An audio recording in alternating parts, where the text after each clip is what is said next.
you have a jam session you want to record, or if you just have a home studio, if you're wondering if you can do high quality recordings at your house. And spoiler alert, the answer is definitely yes. Don't listen to people who tell you you can't do it. Yeah, it's always better to go to a studio, but you can do it, right? So it's like, is football more fun to play in a stadium? Yes. Can you play it in your backyard? Yeah. For the audio, there's really three stages. So the first stage is what happens in your room, right? So that includes mics, miking techniques, how many channels do you have, kind of your audio interface or recorder, what it is, and then how to kind of get the best sound going into the box, so to speak, the analog side of things. And then obviously you convert from analog to digital, you go inside the box and inside a computer, and there's some stuff you got to do. And the third stage is then broadcasting it, because normally things either stay in the box until they're mixed and mastered, and then people download them and listen to them with speakers or headphones, or it's like a live situations where they go to a PA system. We're just broadcasting this audio live. So basically, all these three stages kind of happen at the same time. So as sound travels, it travels in every direction, and the intensity based on distance is the reverse of the square of the distance. So in simple terms, if you're hearing a certain amount of sound 10 centimeters away from the source of the sound, you would think that if you go 20 centimeters, it'll be half as loud. But in reality, it's actually four times as quiet, right? So basically, the formula goes, if your distance is x and you make the distance 2x, then your sound will be 1 over 2 squared, um, for us. What it means for us is, say I'm miking an amp, right? So if I put a microphone 10 centimeters away from the amp, and the performer is standing 30 centimeters away from the amp, they are hearing the sound, like the mic is hearing the sound at one intensity, and the performer is hearing it at 1/9 of that intensity. So the problem becomes, if we make the amp loud enough that the performer can hear it, then it's too loud for the mic. The mic will just distort. Oh wait, or if we make the sound loud enough for the mic, it may be too quiet for the performer. And this is the problem we always have, where we gotta compromise. And what you gotta compromise about is, people all gotta play more quietly, and that way they'll hear each other. And because our rooms aren't treated, when you play with lower dynamics, it just sounds better. We're not, if you're on stage, if you're Metallica, you can fucking bash those cymbals. Here, if I do it, it will not sound.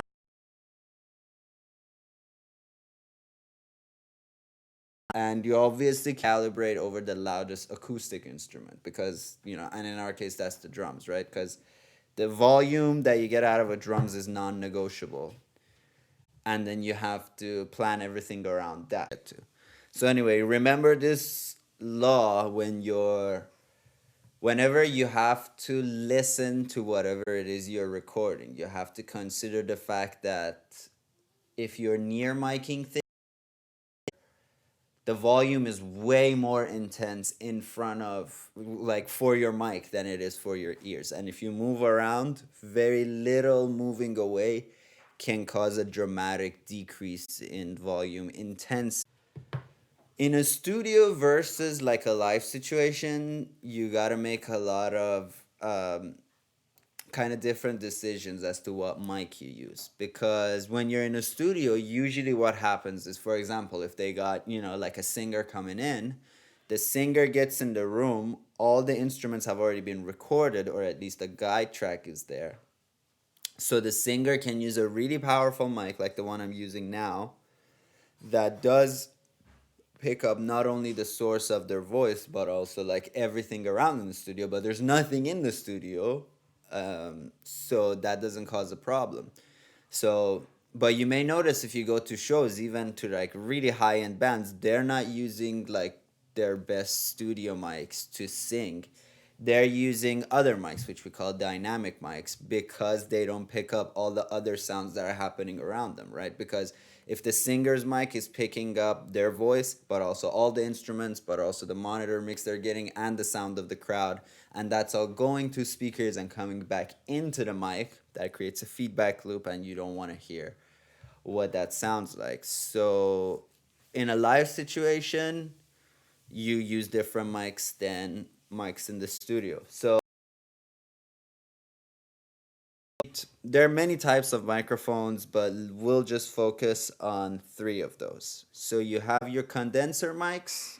This is a condenser mic. This is the Audio Technica AT 2020, which,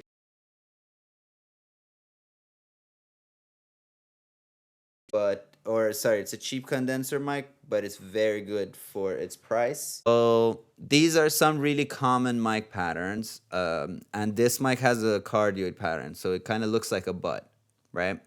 So what this is showing is the center is where the microphone is placed, right? And this is a theoretical, kind of spherical representation of the space around the mic. So when 12 o'clock is the front of the mic and 6 o'clock is the absolute back of the mic. So what you see from this is the mic is picking up the maximum amount of sound from its front, and it kind of tapers off as you get some. These mics are great for studio because they get more of like the character of your sound. They get the character of the room, and for things like voice, acoustic instruments, you do want that. You don't want.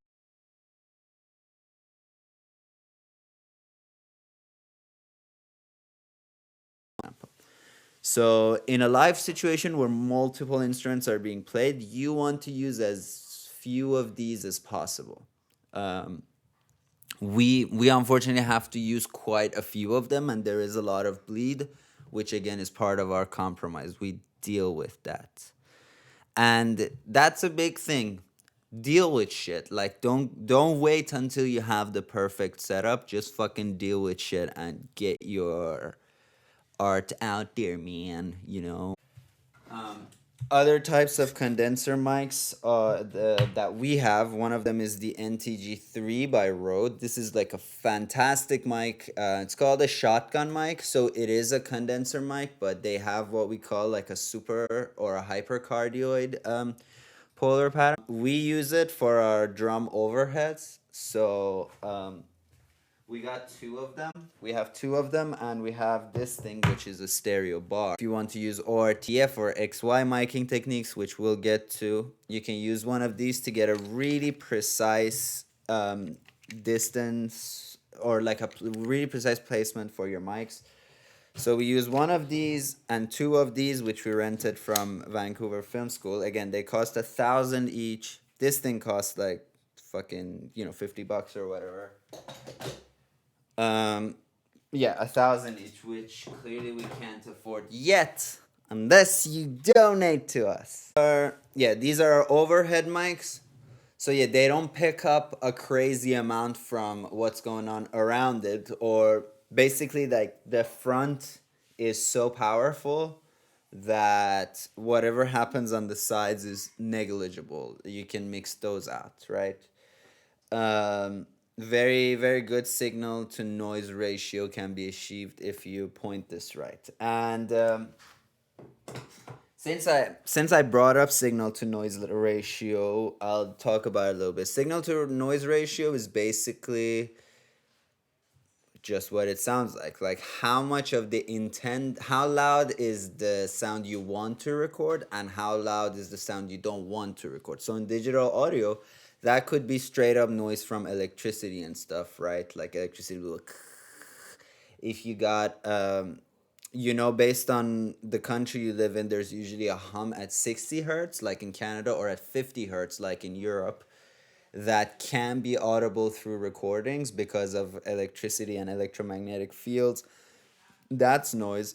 But also, everything, so in a live context, everything you don't want to record with a mic is noise. So if I'm getting the overhead, but I don't want it to pick up any piano, for that mic, piano is our noise. If my voice right now is the voice we intend to record, the thing happening in the kitchen is the noise. So noise doesn't mean necessarily digital noise from bad cables and stuff. Noise just means sound that you're not intending to record, but sound travels through the air, so you may record that. So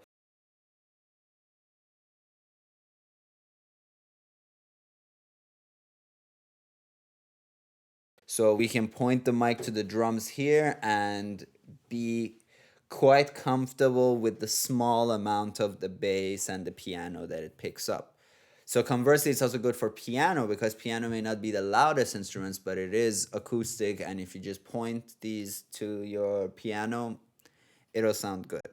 So dynamic mics is the other type. This is condenser, that's condenser, and then we have dynamic mics. So dynamic mics capture sound not by having like a large diaphragm like a condenser mic, but they use electromagnetic fields. So they kind of work similar to a guitar pickup.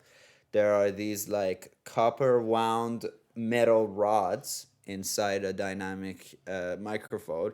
So when sound travels towards it, it disrupts those electromagnetic fields, which are then recorded is the sound. So the plus side of things is that dynamic mics are much more directional, and the negative side is that they are not as warm sounding as condenser mics, right? So again, in a studio situation, you use condenser mics more often because they sound better.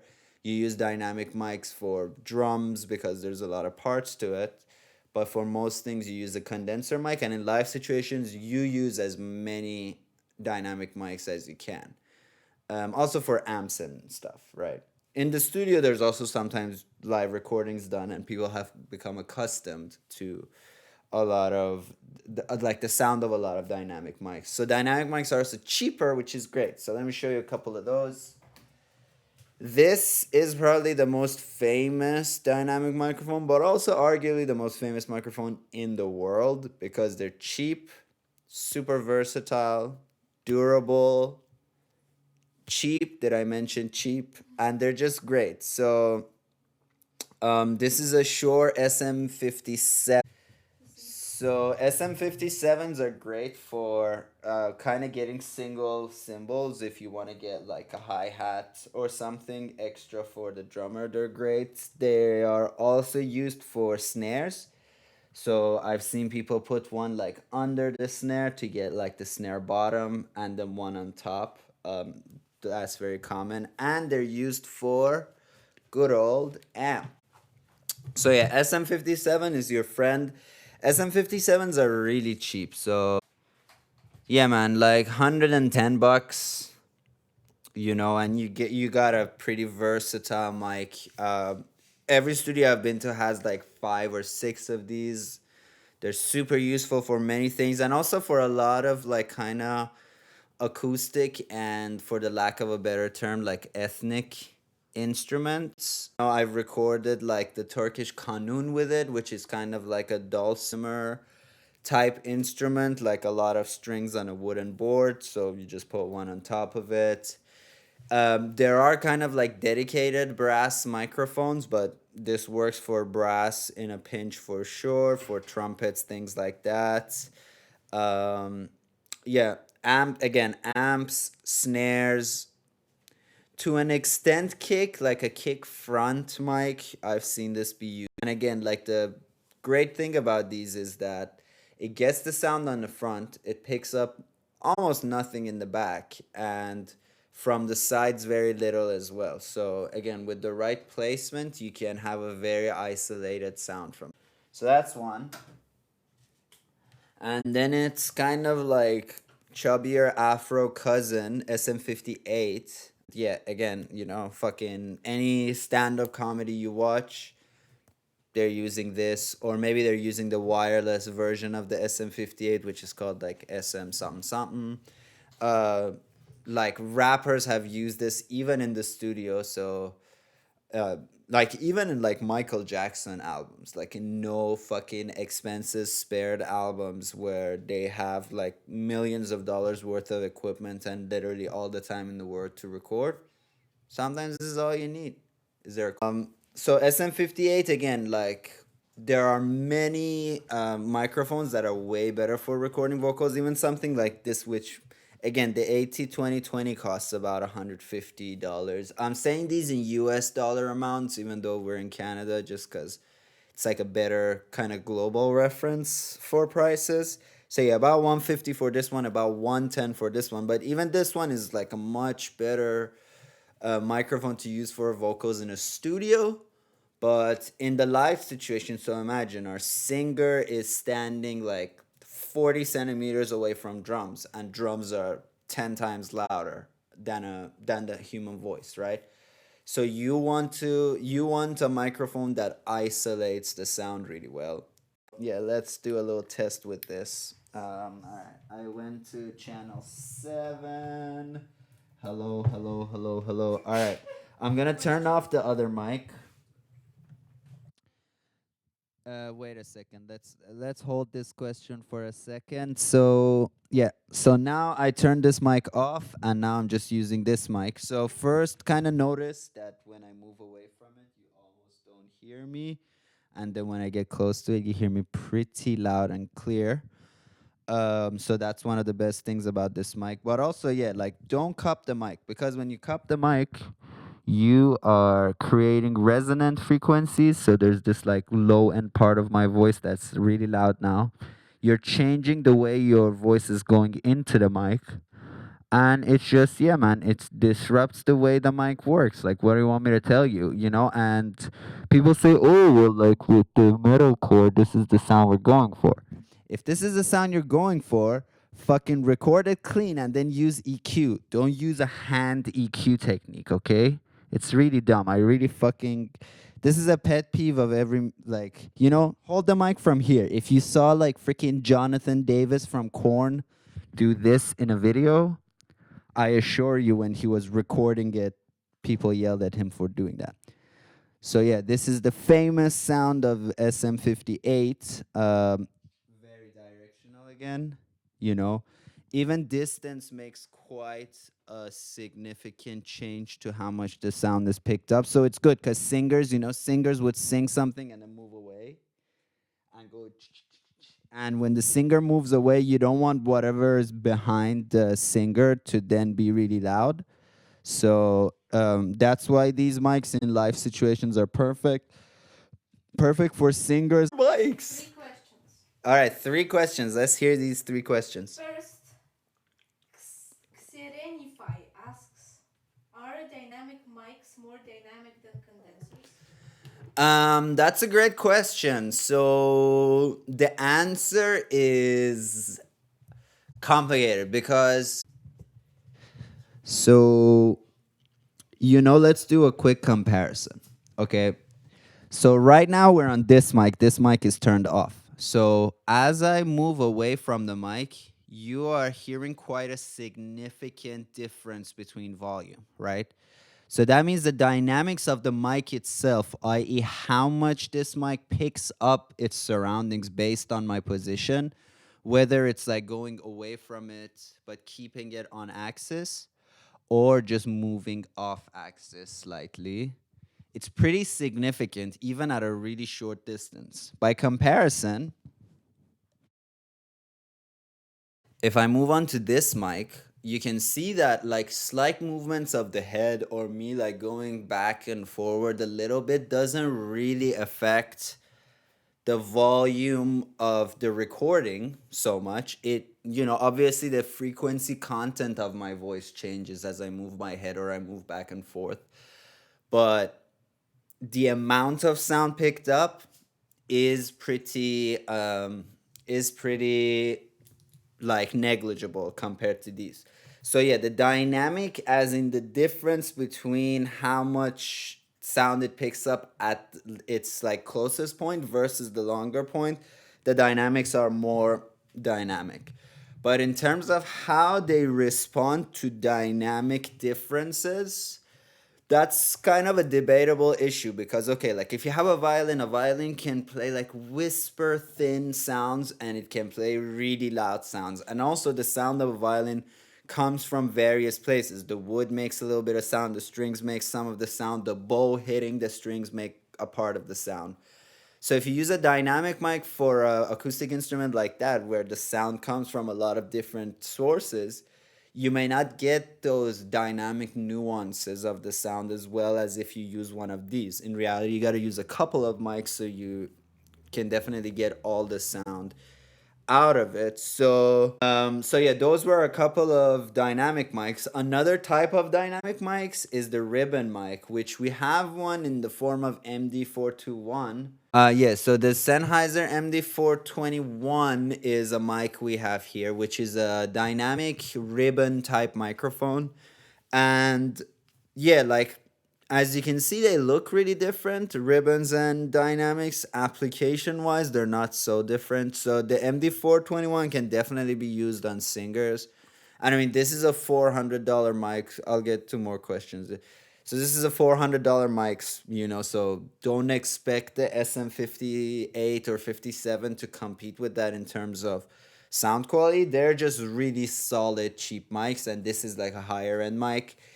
The most common use of this that I've seen in studios is for toms. So if a drummer has like three toms, they would put one of these on each tom drum. So it's also good for like little percussion pieces, darbuka, a djembe, all kinds of like African and Middle Eastern drums like the daf, tombak, all of those things.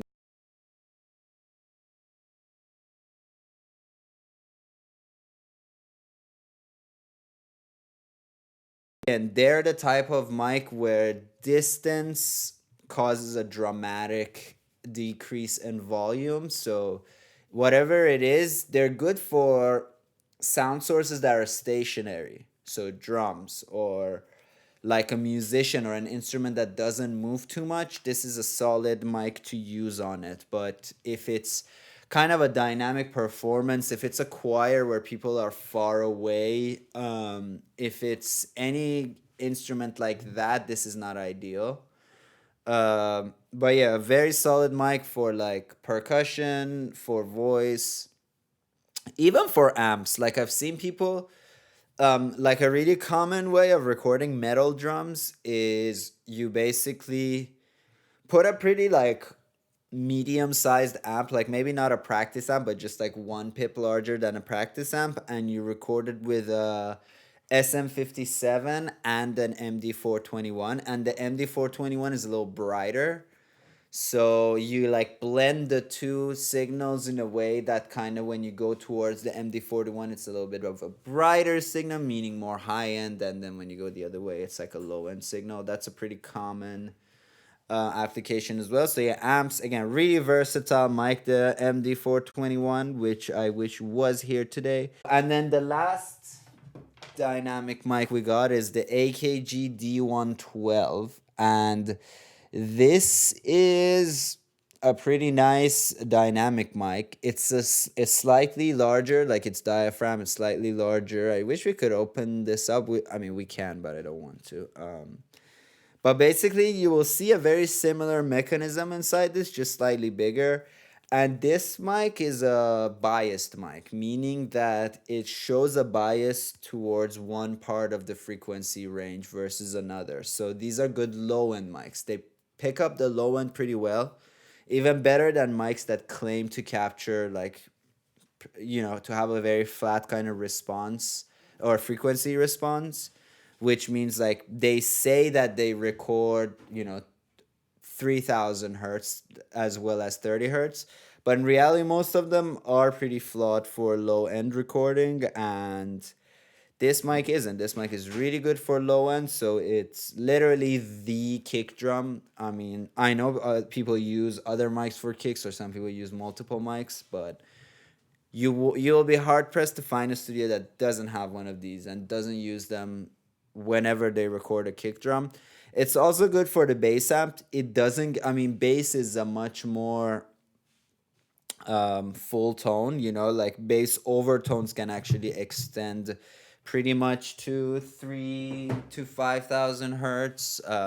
If you got a particularly like jangly bass, or if you do slaps, or if you use fuzz, it can go up to 10K, like with overtones and stuff. So it's not an ideal bass amp mic, but again, remember, kids, nothing is ideal here. For beginner, like to start with, we only have 8 channels. We have to record what is sometimes 9 to 10 musicians with 8 channels. Yeah.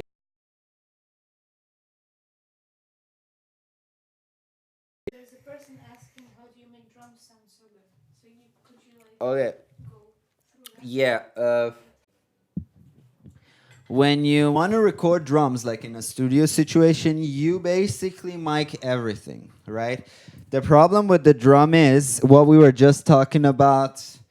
The sound of the drum doesn't come from one place, like in the case of a guitar amp. It comes from many places, right? So the kick is down there. The drums are kind of like all around, and the cymbals are all around. And this is a pretty small like drum set. There are much bigger drum sets that are like, they can, like, I've seen drum sets cover like 9 meters squared or something, right? So I have a bunch of different sounds coming from a bunch of different spaces at a very different volumes and frequency content. So that's all kind of challenges for the recording. So if you think about it, think of the sound of a hi-hat.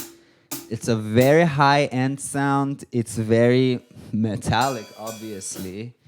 And it's very loud compared to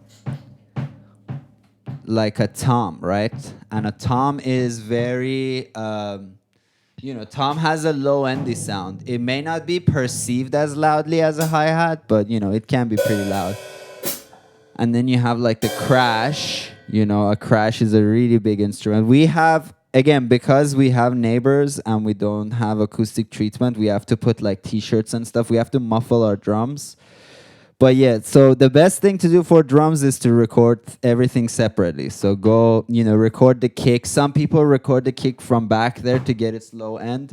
And they also mic the beater side of the kick, which has like a high end sound. Then they would put like MD421s on each of these. They would have a snare top and snare bottom, and then they would have two overheads that kind of record all the cymbals, because the cymbals are really loud. They don't need to be mic'd individually. And also, I think the fear was like back in the day that drummers are just going mental. So there's a mic here and the drummer's just like fucking in the flow of things, and they would hit the mic, and then your recording is fucked, and then your drums are fucked too. So they just kind of went with overheads, way outside the reach of drummers, and with drummers that have a lot of kind of dynamic use of EQ, or sorry, of the hi-hat.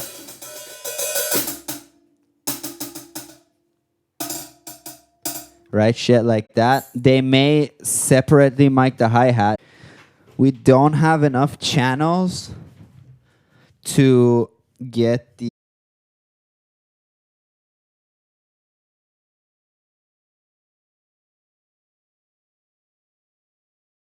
you need one mic for the kick, you need one mic for the snare, you need two mics for toms, you need two overheads.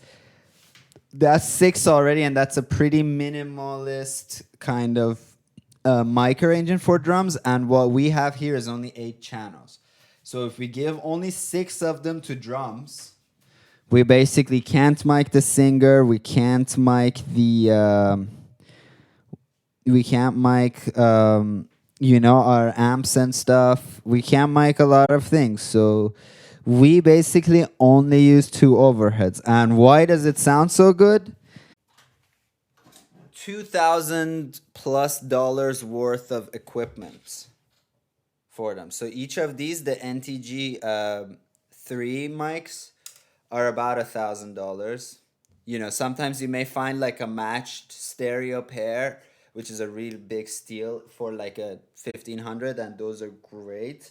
So this kind of stands on top of the drum set, and so this one, like the right side, will get the hi-hat and the chimes and the tambourine and the crash. The left side will get the tom. Those will be the extremes, and even some of the percussions that sit next to the drummer.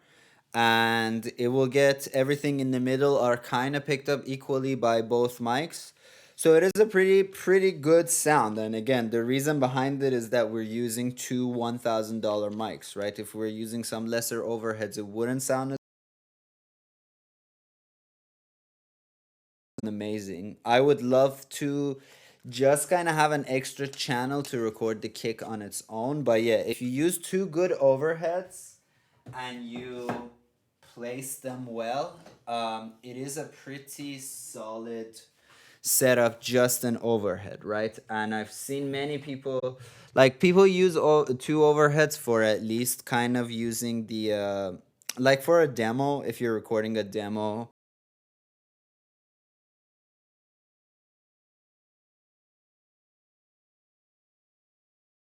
to mic that closer. If you want kind of like a really pumping kick, man, that's like dead center of your recording, you need to record that separately.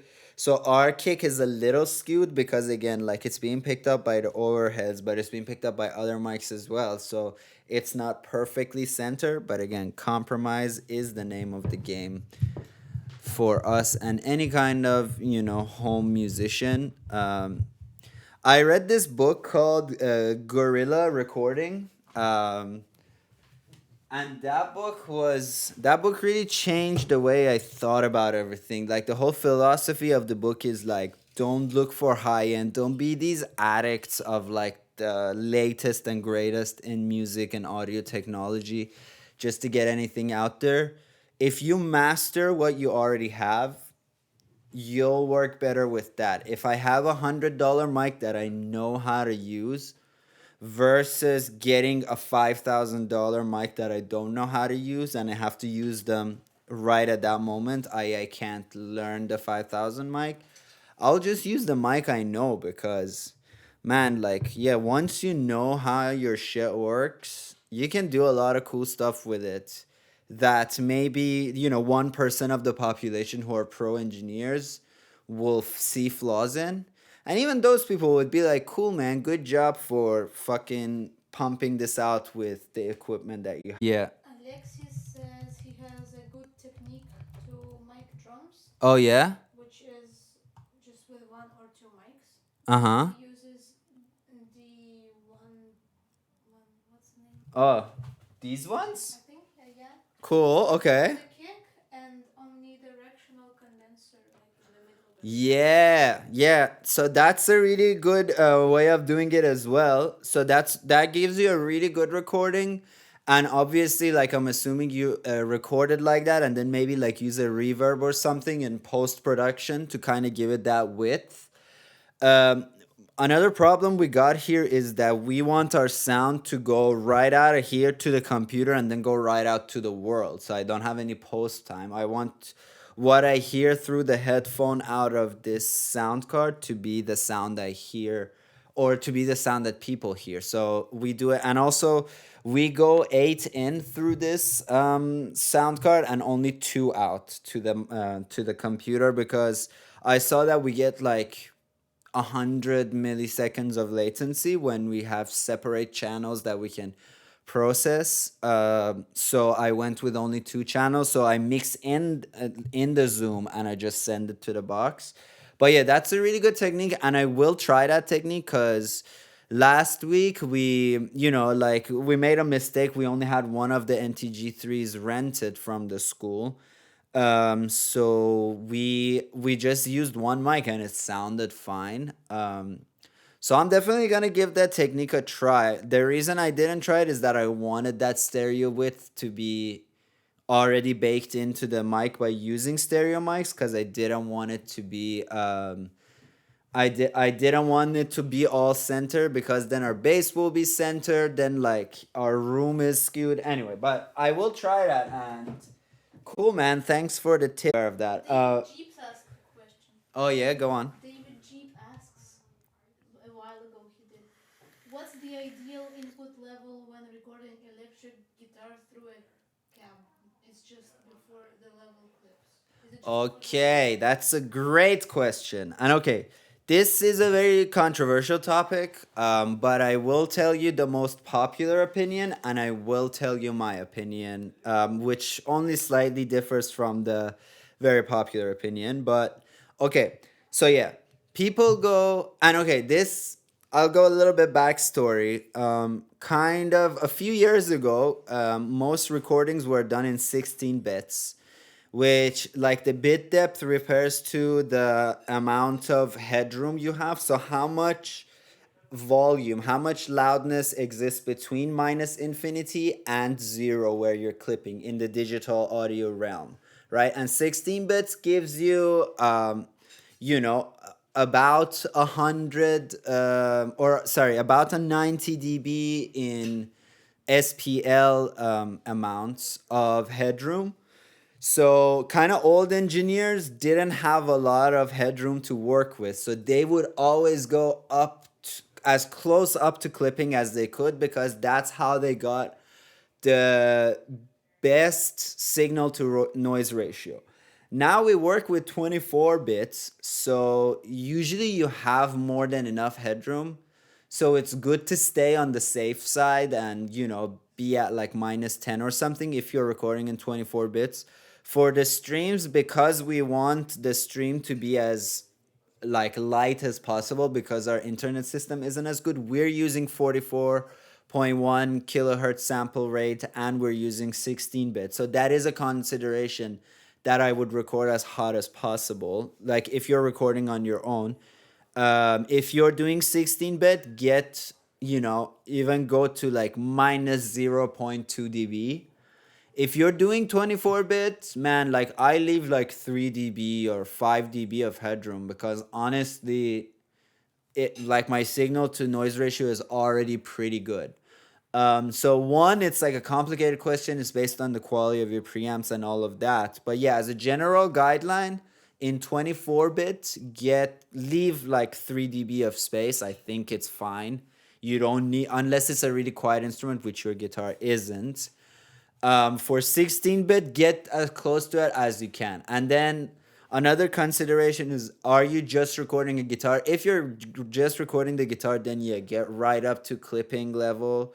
If guitar is part of a live mix, obviously you have to mix it against other things. So here I try to make it so that my guitar is about minus 18, so that it's because the drums, the vocals, all those things are coming through the same thing. So yeah, I hope that answers what I do whenever I mic anything and whenever I'm like doing a recording. I'd record like 12 seconds of nothing. I have the mic turned on, I have the guitar amp turned on. I'm not playing anything, I'm just recording the nothing. And the nothing is all the noise you're usually worrying about. So you'll find out what frequency range your noise is in. Is it really high frequency range? Is it low frequency hum? And also how loud it is. Is it really loud? Is it at a point you have to address? If it's really loud, obviously you need to like crank your preamps more. You have to give yourself more headroom. You have to reduce your noise to signal ratio or increase your signal to noise ratio. Yeah, so record whatever setup you have, record it without playing anything for a while to know what kind of thing you're dealing with at the zero level, right? So because that's your bottom. Minus infinity isn't your bottom because you have an amp turned on. And then you play a little bit, and then okay, if you saw that the quietest part of the signal, i.e., the quietest part of your performance you want to record, is already 20 dBs louder than your noise, great, you got a good amount of headroom.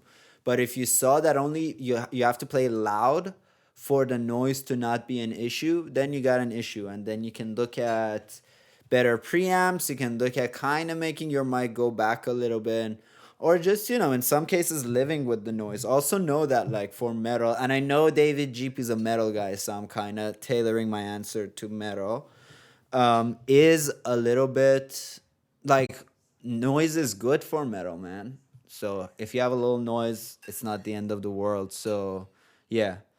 All right, so we talked about the drums. So yeah, for the drums we just do two stereo, and again, that's like the compromise because we have 8 channels and we only have Or we have only 8 channels and we have like fucking 10 musicians sometimes. So we got to make some compromises in that area. I'll tell you guys what we need in an ideal scenario. In an ideal scenario, we need 18 channels of audio here. And again, this is not the ideal as in the best recording possible, but kind of an ideal but still minimal sound setup. So what that is one bass, two mics for guitar, one mic for vocals, one mic for percussion. So that's 1, 2, 3, 4, 5, plus two mics for the piano, that's 7, plus one kick, two snare, that's 10, plus two toms and two overheads, that's 14, plus a stereo mic room, that's 16, plus a stereo out from our electronics, i.e. like the synth and the Chaos Pad pair I have. So that's 18 channels that I need for still a pretty minimal but like standard recording. And we only have 8, so obviously sacrifices have to be made. You guys want to donate to us, we can buy an 18 channel mixer. All my questions, because I was researching this stream and going like, dude, what can we get that we can have perfect sound and then just go stereo in? And this thing is that, man. On board, you can have a great mix, you can give effects. Like one of my problems right now is through these 8 channels go into 2 channels inside the machine. And so I have to record the vocals dry. I can't add reverb to the vocals, and that always sounds bad. So if we have one of these, I can give reverb to the vocal and then have a perfect stereo mix that goes to the computer, and that gives me the minimal latency. But I can record every channel individually on the SD card and have that if I want to do shit to it in post. And it's an interface for when I want to use it as an interface when I'm recording. So I can record a drum set straight into like Reaper or Logic and then process it. And yeah, man, this is the answer to all my prayers, because I was researching this going, I'm going to need like $3,000 worth of equipment to make the broadcast happen. And turns out, no, turns out $599, so 600 US.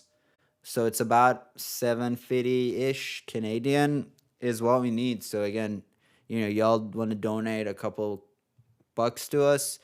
Zoom F8 is this bad boy.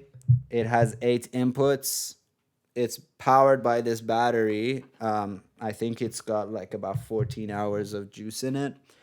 So yeah, you go 8 in, and then via USB you can have 8 outs, i.e. you can send 8 different channels to your computer. But if you do that, you'll have like 80 milliseconds of latency, which is very deal withable if you don't have to sync it to picture live. But we have to sync it to picture live, so I'm content with getting just the stereo in and having 11 seconds of latency. So right now I click my finger, you see it in the camera, 11 milliseconds later you're hearing the snap. I doubt a lot of people will hear that in a way that disrupts their enjoyment of the whole experience. And I'll show you this. This is our room mic. This is actually an Ambisonics microphone.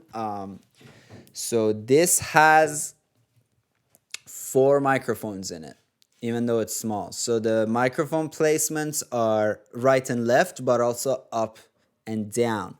So you have your right down front mic, you have your left up front mic, you have your right up back mic, and you have your left down back mic. So these 4 mics kind of all, they are all their polar patterns are such that they get almost a spherical recording of things. And actually this I should show you guys because it's super cool how this thing works. This is a very kind of starter pack Ambisonics for people who just want to dick around with 3D video. So this is a good thing to have because it has a processor inside.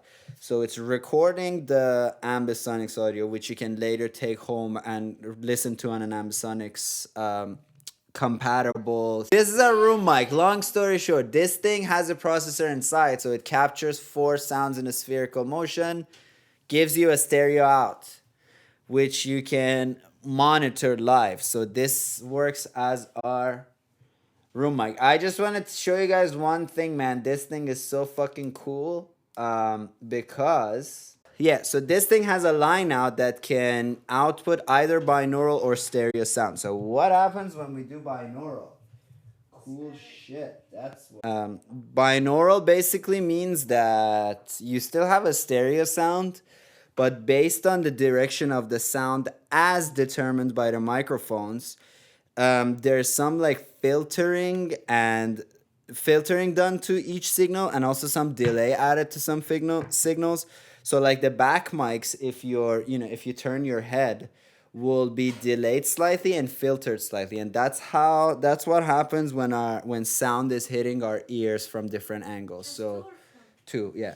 So it's really realistic sounding. It's kind of disorienting because we also have a system built in for, like, if you're in traffic and you tilt your head, you don't start hearing traffic tilted. The background sounds, as far as we're concerned, are kind of kept level, the same way that our inner ear keeps our vision balanced. If you do this, your, a tilt isn't happening in your view. Your vision is stabilized, but so is your sound. All right, so this thing is on now. So, this is on right now, and if I turn it, you can clearly hear it right now. Do you guys fucking hear that? So when I turn it, it becomes stereo, and if I put it upside down, oh, you can definitely hear quite a noticeable difference. So this versus this, holy shit, I can hear it right now, and I'm like shitting myself. I hope you guys can hear this. It's completely spherical. As I move it, I'm not taking it too far away from my sound, but as different mics are picking this up, it feels like I'm going around your head, and I'm fucking like one of those KGB interrogators. I'm like, where is the money? Did you talk to Vladimir or not? I want answers. You will obey my wishes. Do you see what's happening? So yeah, so that's binaural for you, which is really also disorienting, right? As I'm moving this, and it's just like my sound is fucking moving everywhere, but it's a pretty cool thing. So obviously when I monitor here for our room mics, we use this. So we're getting the line out. We're just doing stereo. So we'll just point this at the general direction of the room, and it's very directional. It's very good at kind of capturing a room. I know this is not its intended use, but hey man, I love this thing. I get stereo files and 5.1 BG files from this all the time for film work as well. And if you have a 3D camera, it's awesome. You just put this, there are these mic stands that will get both of them, so the camera goes on top and this goes on the bottom. You can remote control this to record, and dude, you can walk through your 3D video and your sound is 3D as well, follows you around. So for $300 US, this is an awesome thing. It's very disorienting in the context of music. Maybe one day for shits and giggles, I'll use our mic room as binaural, and then I'll just move it around, and we'll still have like directly sourced, directly mic'd instruments, but also other shit as well. All right, let's wrap this up. I just gotta say that I have so much more to talk about.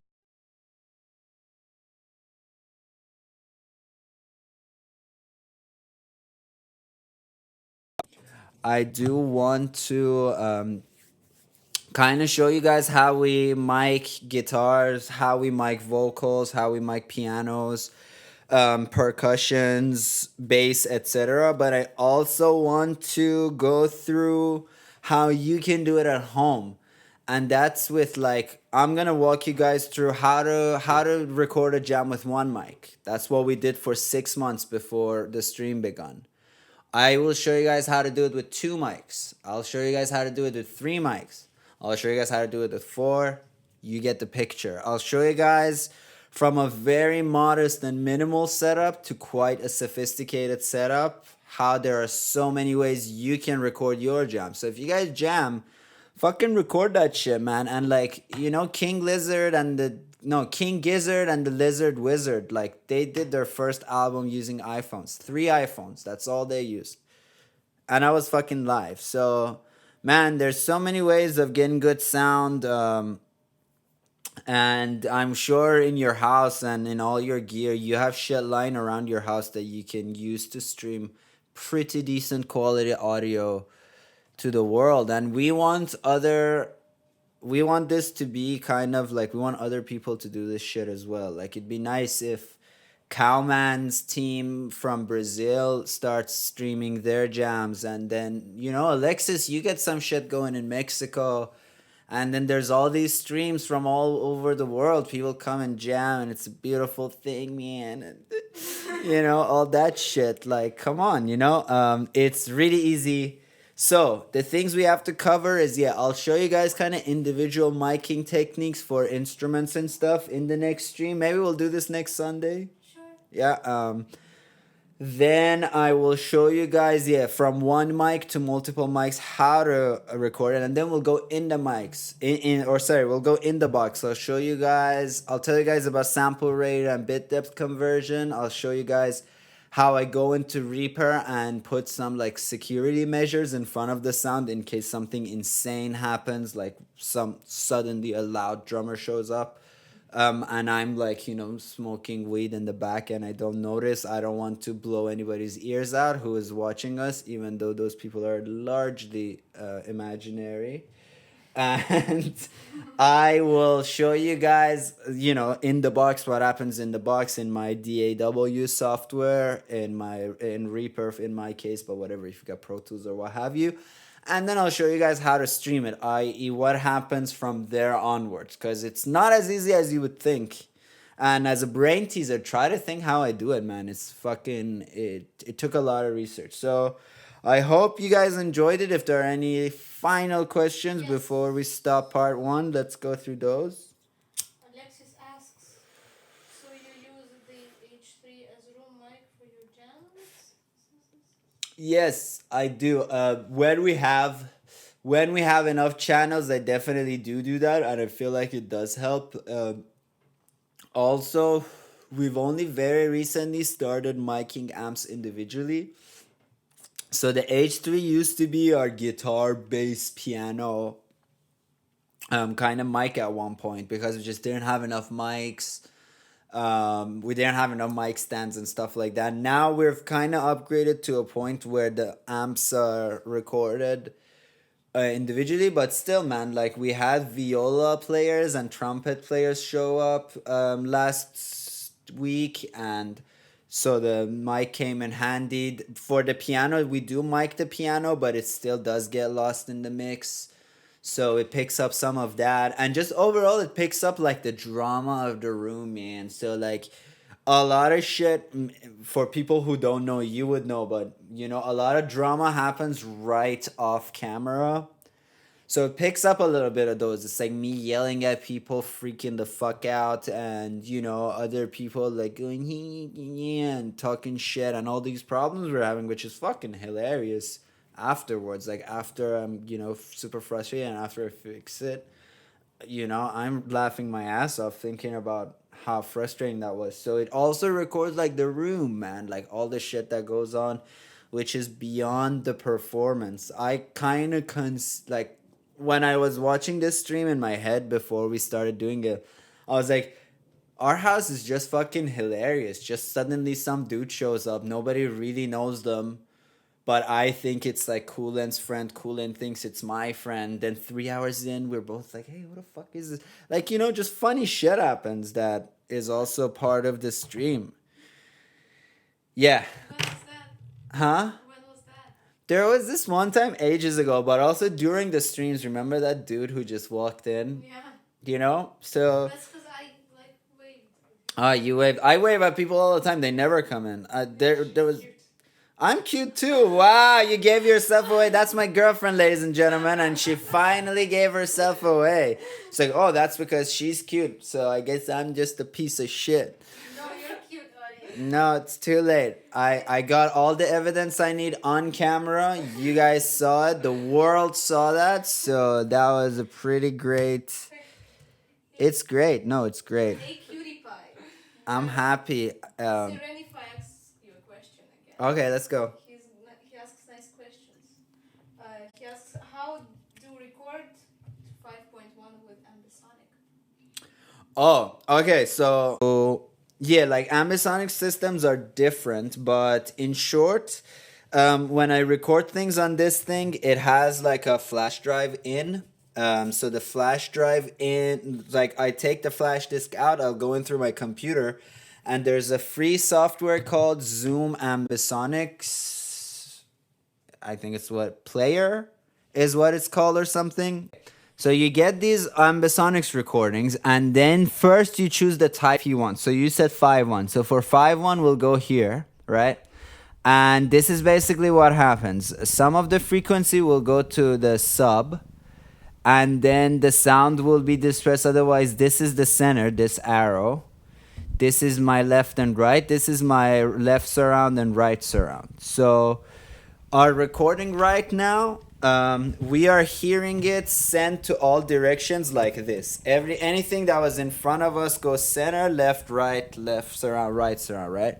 But I can move the axis of this because this thing has a gyroscope in it, which is it's what's like in your phone. So how your phone knows when you tilted it, right? So this thing has a similar thing. So it knows, it knows when you tilt it, but also it retains that information. It retains this positional information in the recording. So then I can go and manually move it. So I can move it around the vertical axis. So if I recorded like this, right? Let's say I recorded, let's say I set this down like, I set this down on a balcony. The sound I want is down there, but the front of the sound is up here.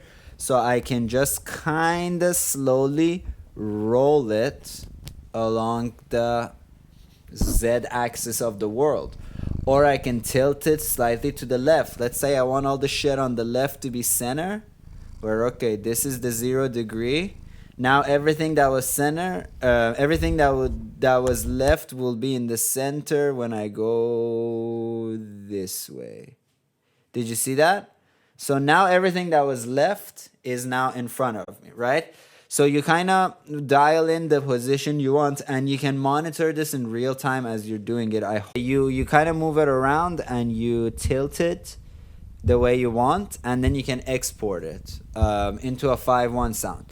With 5.1, it does have a big problem, and that big problem is that when you use 5.1, what it does is just it takes, because how will it know what to send to the 0.1 sound? It basically takes the low end out of all the recordings and just buses them into one recording. So I don't know, it sounds a little weird. When I've done the 5.1, it just sounded like it's not the best approach. So what I do is I do a stereo from one angle that I like, just wrap that around 180 around one axis and record my LSRS. So I get my left, right, my LSRS. I can kind of go back to the same place and get a center. Usually you don't, like I use this for BGs, so usually I don't need a center BG, but again, I can kind of wrap something into mono as well, take a mono recording, and then I'll just make original LFE content. So it's not great to use straight 5.1 or use the 5.1 and just get rid of the 0.1 part. But I wish there was a way to make it just not send anything to 5.1. So it'd be 5.0 or just quad. And maybe in the new updates there is some shit like that. But again, super useful for what I use it for. And the downside of using it is like if you're recording something dead on, there's no dead on this thing. No mic is actually in any way more kind of on axis than the rest in this mic. So each mic is its own boss, if that makes sense, and no mic is better than any of the other ones. So even if you go fully on axis with one of these mics, it's always not just fully on axis. So it's not good for on axis recording. It's good for room and environment recording and just working alongside other mics. Well, great question. All right, man. I hope you guys enjoyed it. I hope it wasn't too long. It was like 2.5 hours, and I said maybe 30%. No, I'm just kidding. I said 50% of it. No, yeah, I mean, I don't think it went badly, but like, point is, we do this shit that people show interest in. So show interest in this if you like it, and otherwise, message received. We won't do it. And hey, maybe we won't do the fucking jams anymore with this kind of viewership. Ladies and gentlemen, fucking watch these things. I know you can't like stream it live all the time, but you can watch the highlights. We do like highlights. But yeah, if you go through our playlists, we have like monthly jam highlights which I made last night. You can go through some of the jams, man, and like check those out if you can't watch the streams directly. Which, if you can't watch the streams directly, me saying this shit on a stream is really stupid because you're not watching it because you can't watch it. So you can't see the solution I'm giving you. So I'll let you guys know. But yeah, for everybody else too, go watch our highlights. Just give them a like. They have like 0 views, man. It's fucking embarrassing. I've seen like children. The video called "How to Open a Door" on YouTube has like 133 million views. So please, watch our shit, man. Like, a lot of blood, sweat, and tears goes into it. And that's just on Mondays when nothing's happening. So imagine all the shit that goes on Fridays and Saturdays, man. Like, it's hard, and Yes. come watch our shit, or don't watch it, then we won't do it. But if you watch it, we'll do it. And eventually we have to move out of this house. So we gotta get another place. So let us know. I guess the world is letting us know somewhat how much interest there is in this. But you're on thin ice, internet. You gotta fucking show up to these things. Engage. And share it with your you can't watch it. Just share it with your friends. Just tell your friends, hey, there's this kind of thing going on. Just share it. And don't share it without saying anything. Be like, hey man, this is like a cool thing, man. Even all you fucking people who show up here, like Roshan, all these Oh my fucking God. people, right? Like Dropping names. Ben, yeah, I'm dropping names. Ben, all you people need to share us more because you come here, you have fun. You don't wash your fucking cups and shit. I wash your cups. I take your beer cans to the trash. So just share the stream and be like, yeah, man, these guys do a lot of valuable work, and you have fun when you show up. So just tell people about all the fun you've been having. That long story short, please share this, engage with this in any way. It breaks my heart, and you don't wanna die, do you? Okay. I keep saying things I need to like recover from before we go offline. Yeah, man. No, straight up. I said what I said. See you soon. I hope. All right. Bye.